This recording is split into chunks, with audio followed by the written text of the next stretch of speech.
எல்லா புகழும் இறைவனுக்கு. நம் அனைவர் மீது இறைவன் புறத்திலிருந்து அமைதியும் சமாதானம் நிறைவாக உண்டாகட்டும். இன்றைய தியான வகுப்பை நாம் துவங்கலாம். காலை பிரார்த்தனை. அகிலங்களின் இறைவனை, அனைத்து பெருமைகளும் போற்றுதல்களும் உன் ஒருவனுக்கே உரியது. அனைத்தின் ஆதாரமும் நீ, அனைத்தின் தொடக்கமும் நீ, அனைத்தின் முடிவுகளும் உன்னிடமே. உன்னுடைய அருட்கொடையாம் இந்த நாளை உன்னுடைய திருப்பெயரால் நான் தொடங்குகின்றேன். என் அறிவின் மற்றும் அறியாமையின் தீங்குகளிலிருந்து உன்னிடமே நான் பாதுகாவல் வேண்டுகின்றேன். எனது பெருமை மற்றும் பொறாமையின் தீங்குகளிலிருந்து உன்னிடமே நான் பாதுகாவல் வேண்டுகின்றேன். உலகத்தின் பொருள் மயக்கங்களும் என் மன இச்சைகளின் கெட்ட நோக்கங்களும் உன்னுடைய பொருத்தத்தை விட்டும் என்னை விலக்கிவிடாமல் இருக்க உன்னிடமே உறுதியாக நான் பாதுகாவல் வேண்டுகின்றேன். இன்னும் எனது தவறுகள் மற்றும் பாவங்களுக்காக உன்னிடமே நான் மன்னிப்பை வேண்டுகின்றேன். மன்னிப்பவனே, என்னை மன்னிப்பாயாக. நேர் வழியில் என்னை நிலைத்திருக்கச் செய்வாயாக. உன்னுடைய அருளை கொண்டும் கருணையை கொண்டும் உன் புறமிருந்து நற்குணங்களை கொண்டும் ஞானங்களை கொண்டும் என்றென்றும் என்னை நீ வழி நடத்துவாயாக. நீ என்னுடன் எப்போதும் இருந்து கொண்டிருப்பதை என்னை எப்போதும் உணர்ந்திருக்கச் செய்வாயாக. எனது எண்ணங்களிலும் பார்வையிலும் பேச்சுக்களிலும் செயல்களிலும் பொறுமையை கொண்டும் நன்மைகளை கொண்டும் எனக்கு வழிகாட்டுவாயாக. எனக்காக நீ நாடியிருக்கும் நன்மைகளை தவறாது நான் அடைந்து கொள்ள எனக்கு நீ உதவி செய்வாயாக. நீயே என் இறைவன், நீயே என்னுடைய பொறுப்பாளன், நீயே என் இறைஞ்சுதலை செவியேற்பவன். செவியேற்பவனே, படைப்பாளனே, புதிய படைப்பாக என்னை ஆக்கி தருவாயாக. புதிய வாழ்க்கையில் என்னை வாழ வைப்பாயாக. அமைதியும் சமாதானம், ஆரோக்கியமும் ஞானங்களும் நன்மைகளும் மேன்மைகளும் குளிர்ச்சியும் கதகதப்பும் சோலைகளும் நீரோடைகளும் தூய உணவுகளும் உறவுகளும் நிறைந்த புத்தம் புதிய வாழ்க்கையை உன்னை கொண்டு நான் விரும்புகின்றேன். விருப்பங்களை அளிப்பவனே, ஏற்றுக்கொண்டேன் இறைவனே. புதிய வாழ்க்கையில் என்னை வாழச் செய்வாயாக. புதிய படைப்பாய் என்னை ஆக்கி தருவாயாக. உன்னுடைய அருட்கொடையாம் இந்த நாளை உன்னுடைய திருப்பெயரால் நான் தொடங்குகின்றேன். பெருமைகளும் புகழ்களும் உன் ஒருவனுக்கு. தியானத்தில் தொடர்ந்திருக்கலாம்.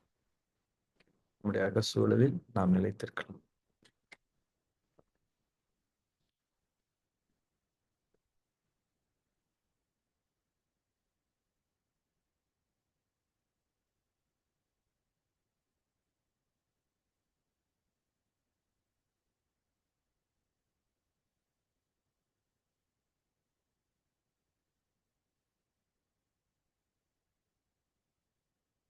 கண்கள் மூடப்பட்டிருப்பதன் மீது கவனம் இருக்கட்டும்.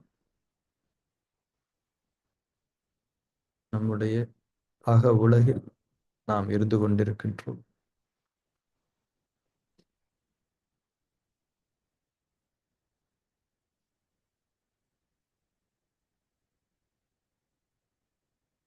உடல் அதிஷ்டானாவில் நிலை பெறட்டும்.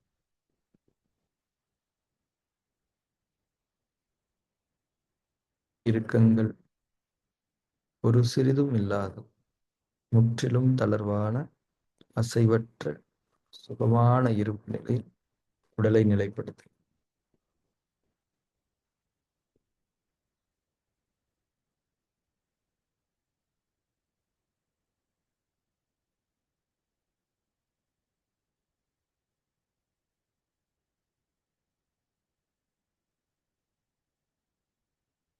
மூச்சின் மீது கவனம் இருக்கட்டும்.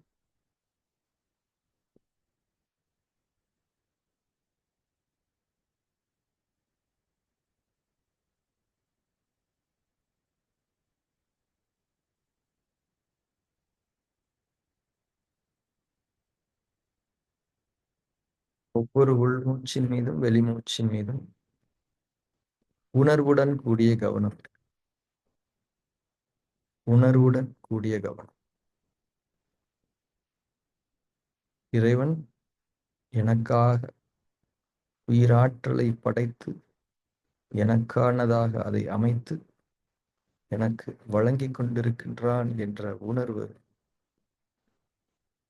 மூச்சின் மீதான கவனத்தோடு உறுதியாக இணைந்திருக்க வேண்டும்.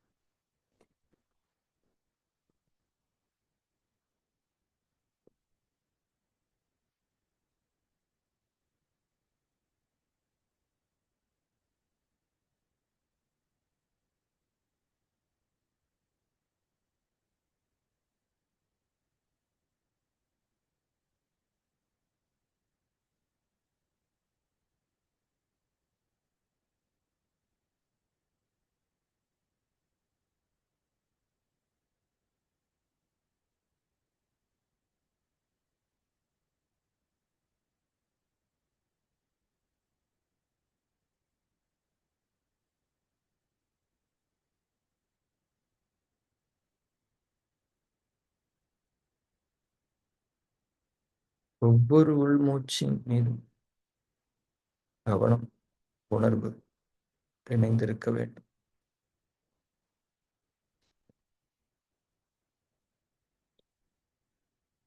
மூச்சை உணரும்போது இறைவன் நம்மை இந்த உலகத்தில் வாழ அனுமதிக்கின்றான். அவன் அனுமதி கொடுப்பதென்பது நமக்காக இந்த உலக வாழ்வில் அவன் அமானிதங்களை நாடியிருக்கின்றான். நமக்காக அதை பிற்படுத்தி வைத்திருக்கின்றான். நம்முடைய வாழ்க்கையை அவன் அமைத்து தருவதற்கு சித்தமாக இருக்கின்றான். நமக்கான மன்னிப்பையும் ஞானங்களையும் அவன் படைக்க இருக்கின்றான். இதுதான் உங்களுக்கு நமக்கு மூச்சு வழங்கப்படுவதனுடைய பொருள். அந்த பொருளை உணர வேண்டும். மூச்சின் மீது கவனமும் உணர்வும் இருக்கு.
மூச்சின் மீது கவனம் இருக்கட்டும். உணர்வுடன் கூடிய கவனம், உயிரோட்டம் மிக்க கவனம், உயிருக்கு உயிரளிக்கக்கூடிய இறைவனுடைய அருட்கொடையாம் அந்த மூச்சின் மீது உயிரோட்டத்துடன் கூடிய, அதாவது உணர்வுடன் கூடிய கவனம் ஒவ்வொரு மூச்சின் மீது இருக்கு.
மூச்சின் மீது கவனம் இருக்கட்டும். தியானம் என்ற மகத்துவமிக்க செயலை நீங்கள் செய்து கொண்டிருக்கிறீர்கள் என்பதை உணருங்கள். இறை உணர்வுகளை உங்களுள் நிரப்பிக்கொண்டு தியானம் எனும் இந்த அழகிய செயலில் நீங்கள் இறைவனுடைய நாட்டத்தைக் கொண்டு ஈடுபட்டிருக்கின்றீர்கள். நன்றியுணர்வோடு இந்த தியான செயல்முறையை உணர்ந்து கொள்ளுங்கள். ஒவ்வொரு மூச்சிலும் இறை உணர்வு நிரம்பியிருக்கு.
இப்ப நம்ம ஃபார்ம் 3 செய்ய ஆரம்பிக்கலாம். ஷிஃப்ட் ஆகணும். பார்வையாளர் தன்மைக்கு நாம் நகர வேண்டும். நம்முடைய உள்ளும் புறமும் எது நிகழ்ந்தாலும் அது குறித்து எந்த ஈடுபாடும் எந்த பதிலளித்தல்களும் இல்லாமல், எந்த விதமான விருப்பு வெறுப்பும் ஆதரவு எதிர்ப்பும் இல்லாமல் வெறுமனே அவைகளை பார்த்து கொண்டிருக்கக்கூடிய ஒரு நிலை. ஒரு நுட்பத்தின் வெளிப்பாடாக அந்த நிலையை நாம் மேற்கொள்ள வேண்டும். முக்கியமாக எண்ணங்கள் எழுகிற போது அவைகளுக்கும் எனக்கும் எந்த சம்பந்தமும் இல்லை, அவை எழுகிறது, நான் வெறுமனே பார்க்கின்றேன் என்ற ஒரு மனப்பாங்குடன் பார்க்கக்கூடிய நிலை சாட்சி பாவம். இந்த நுட்பத்தை உணர்வோடு கவனமாக செயல்படுத்து. ஃபார்ம் 3 செய்ய தொடங்கும். அதிட்டானால் உறுதியாக நிலைத்திருக்கு.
அதிட்டானாவிலிருந்து நாம் தளர்ந்து கொள்ளுங்கள்.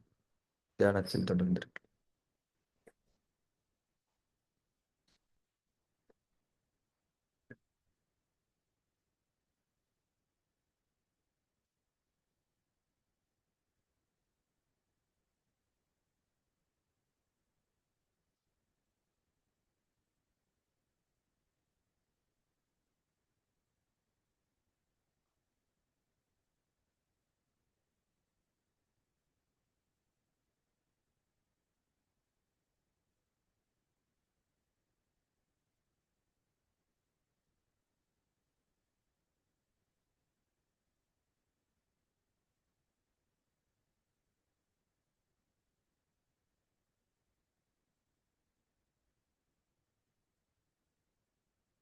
நாம் தியானத்தை நிறைவு செய்துள்ளோம். கண்களை திறந்து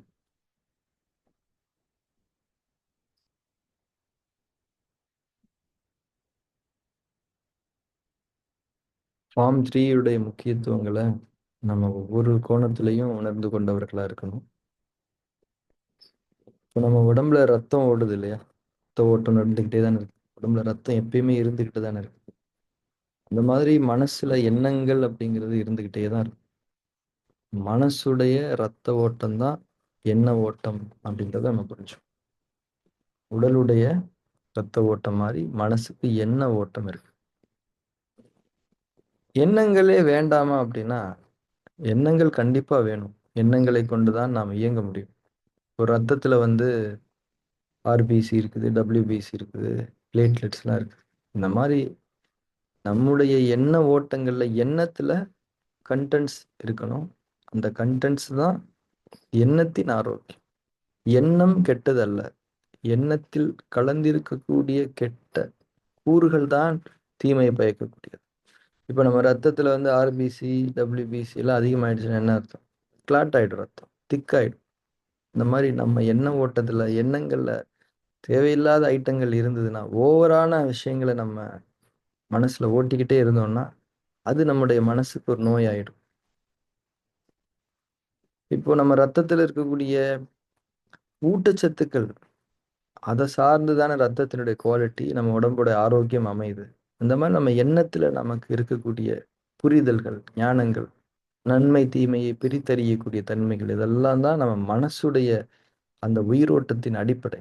மனசோட உயிரோட்டம் எண்ண ஓட்டத்தின் அடிப்படையில தான் இருக்குது. இந்த எண்ணங்கள்ல தூய்மை இருக்கும்போது மனசோட உயிரோட்டம் நிறைவா இருக்கும். எண்ணங்கள்ல குற்றம் குறைகள் இருக்கும்போது, இப்போ ரத்தத்துல இன்ஃபெக்ஷன்ஸ் இருந்தா, ரத்தத்துல வந்து அழுக்குகள் இருந்தா என்ன ஆகுது? நம்ம உடம்புல நோய் வருதா இல்லையா? அந்த மாதிரி எண்ணங்கள்ல குற்றம் குறைகள் இருக்கும்போது மனசுல நோய் வருது.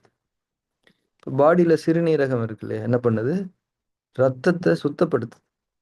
தேவையில்லாத நச்சுக்களை எல்லாம் பிரிச்சு யூரினா மாத்தி வெளியில அனுப்பிச்சு விட்டுறதா இல்லையா? உடம்புல இந்த மாதிரியான ஒரு ஃபில்ட்ரேஷன் ஃபெசிலிட்டி இருக்குதானே? மனசுல அப்படியான ஒரு ஃபெசிலிட்டி இருக்கு போய் தானே உடம்புலயே அந்த மாதிரி ஒரு விஷயம் இருக்கும். இப்போ மனசுலயும் எண்ணங்களை தூய்மைப்படுத்தக்கூடிய ஒரு ஃபெசிலிட்டி மனதினுடைய கட்டமைப்புல அது இருக்குது. அந்த கட்டமைப்புல இருக்கக்கூடிய அந்த ஃபெசிலிட்டியை தான் இந்த ஃபார்ம் 3ல வந்து நம்ம அதிகபட்சமா பயன்படுத்துறோம். அதை எஃபெக்டிவா பயன்படுத்துறோம். ஸோ மனசு எண்ணங்கள் இருக்கக்கூடிய அந்த கெட்ட தன்மைகளை நீக்கக்கூடிய செயலை இயல்பாவே பண்ணுது. அதாவது ஃபார்ம் 3 வந்து இயல்பாவே அதை பண்ணுது. மனசு தேவையில்லாத எண்ணங்களை வெளியே தள்ளி அதை பலமிழக்க செய்து கொண்டு இருக்கிறது. ஆனா நம்ம என்ன பண்றோம்னா, தொடர்ந்து அதுக்கு இன்புட்ஸ் கொடுத்துக்கிட்டே இருக்கோம். இப்போ உதாரணத்துக்கு நம்ம ரத்தத்தை சுத்தப்படுத்துறதுக்காக ஒரு இயற்கை மருத்துவ சிகிச்சை எடுத்துக்கிறோம். அங்க என்ன பண்ணுவாங்க?